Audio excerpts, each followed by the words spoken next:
Hello, welcome back to When You Get Out of Jail. This is January 23rd, 123. Very auspicious timing. So when we get out of jail, just to kick things off right, we want to make sure that we're spending time with elders. Don't eat that free. Free is eating sticks. So we want to make sure that we're spending time with elders. Our elders, they've collected so much wisdom throughout the years, and there's situations that we've gone through, that they've also gone through many times during their lives, and it's really important that we begin to bridge those generational gaps because they have gems for us if we have the wisdom within ourselves to learn to catch them. So when we spend time with our elders, we hear the stories of the things that they've gone through, and we understand better ways of living, through the things they suggest that we do and the things that they suggest us not to do. Um, we take care of them because none of us will be in this body forever. I want to pour into freedom, and eventually, maybe she'll pour back into me when I'm an older person, or when I'm more seasoned. I know a lot of these words like old, are not appropriate to talk about when we're especially when we're speaking to our elders. But we want to make sure that we venerate them. We let them know that they're honored and that they're respected and that they're cherished. Um, for everything they've done to bring us to the point that we're at now, and the wisdom that they can give us, and to make sure that we're following a correct path into the future. um, they actually need us also as much as we need them. A lot of people tend to seem to get more weathered when they're not sharing company with you. So when you have grandparents that aren't spending time with their grandchildren, they actually tend to age more quickly when they're not being able to actively engage in some type of community, especially a family. So natural order of things, you have parents, they have children, you have elders that also spend time with the grandchildren, and it kind of works in a cyclical way. We're pouring into them, they're pouring into the youth, and the youth are pouring back into them, and we're just keeping it going, and it's just a momentum. But sadly, these generations, including our elders, we've allowed technology and work schedules and things like that to throw us out of natural alignment, with the way things are supposed to be. But it's okay, we can get back to it. At least we can find a balance. um, Again, back into the electronic thing, it can get us away from our devices, and they can offer solid advice about that. Our elders didn't grow up with tablets and cell phones and laptops and computers in their faces and screens and all these things. They can tell us the kind of activities that are easy to engage in when you decide to put your phone down. They can tell you about how they used to go fishing, or maybe they used to go hiking, or playing board games with their friends, or writing with a pen and paper and a journal. They can tell us about the importance of handwriting, the importance of reading, real books. And I love my Kindle, but because I don't have to lug around suitcases and boxes of books anymore. But just the idea of just touching that pen and paper and the magic that's produced when you do it, they can really get us back in touch with real life activities. And we want to make sure that we're just giving back to our elders, and they are also in return reciprocating that love to us. Another thing, do not do what everyone else is doing. So I wrote down here, do what everyone else is not doing. If everyone is doing it, it will likely not give you the level of success that you're watching this video for. And so to take success out of it, it just will not give you the results that you're watching this video for. So if you're watching this video because you don't want to do what you're seeing, cousins and brothers, and maybe, or something that maybe you've done before when you were recently released, we're trying to find a new and better way of living, and a better way of maintaining our lives so that we don't have to return to those bad habits.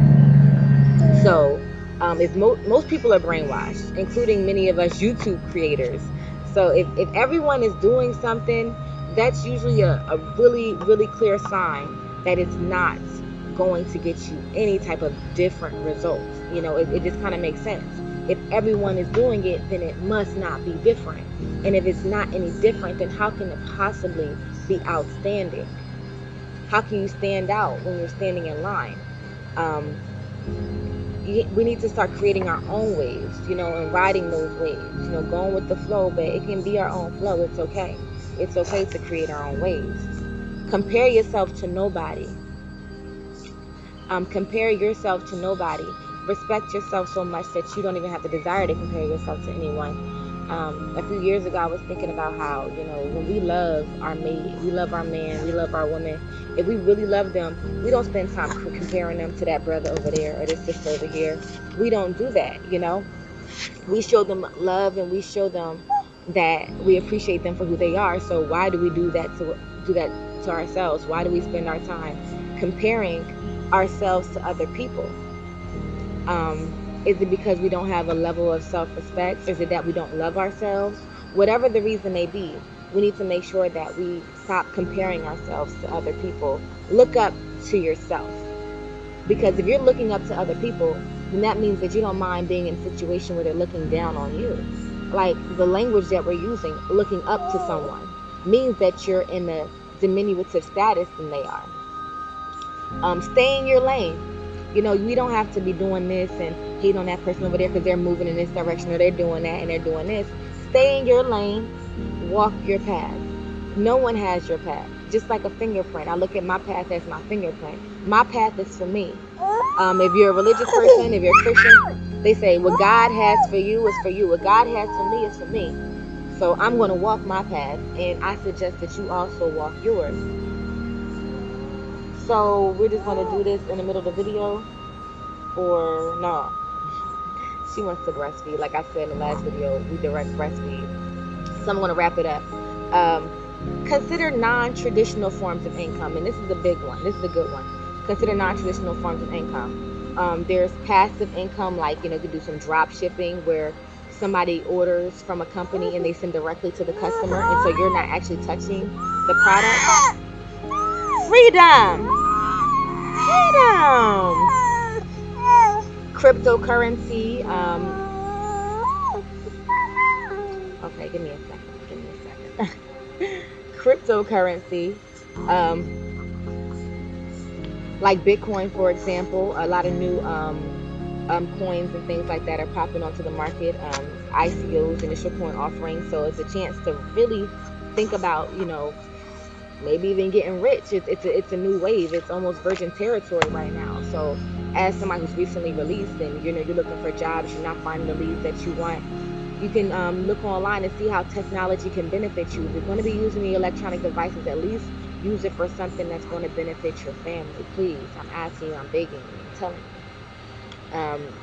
You can offer consulting. What are some things some classes or something that you took while you were locked up, or what are some things that you gathered expertise before you were locked up, before you were institutionalized? Or what are some things that you could take classes on now? What are you naturally good at that you can consult people on? Get some business cards from Visa Prints, or a local business that can print off some cheap business cards for you. Pass them out, and do a good job. Offer great service. Be authentic. Be yourself. Follow your path.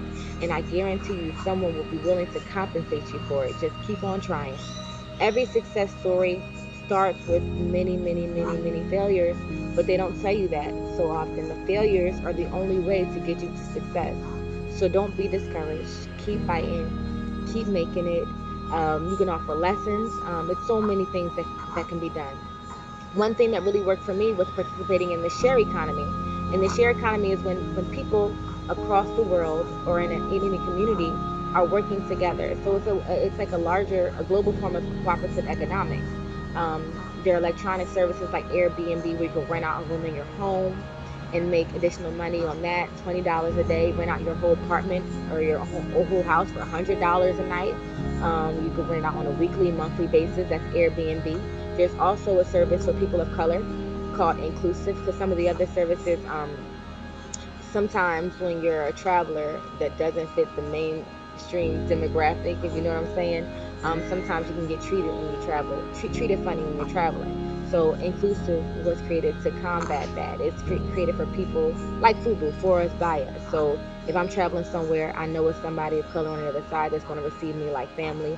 I don't have to worry about any funny actors. Airbnb helped me to shift from corporate America. Airbnb, Turo, which was once called Relay Rides. It's a service that allows you to rent your car out for a certain amount, and all these things are covered under their corporate insurance. Rover, which is a service that allows you to dog sit. DogVacay is another service that allows you to dog sit, so you can make money that way. Care.com, you can babysit, you can help people with their I don't want to say disabled, but they're physically disabled or whatever the case is. Maybe someone has Alzheimer's, maybe someone has some type of handicap where they need help functioning. But care.com is a service that you can offer care, high quality care, do your absolute best, put on for yourself, work harder for yourself than you will for anyone else, and you will get good reviews. Make sure your Airbnbs are clean and comfortable. Make sure you're offering really, really, really high levels of customer service. And if we do this through share economy, we can literally take over the world, felons or not. And it's possible. And it's probable if we do it and if we apply these principles. And so I'll be back tomorrow with some more suggestions, gentle suggestions on things to do and things not to do once you're recently released from jail. I love you. Stay strong. Kiss your family. Spend time with things that have feelings. And I'll see you tomorrow, hopefully, if I'm still alive. Peace, love, and light. Love.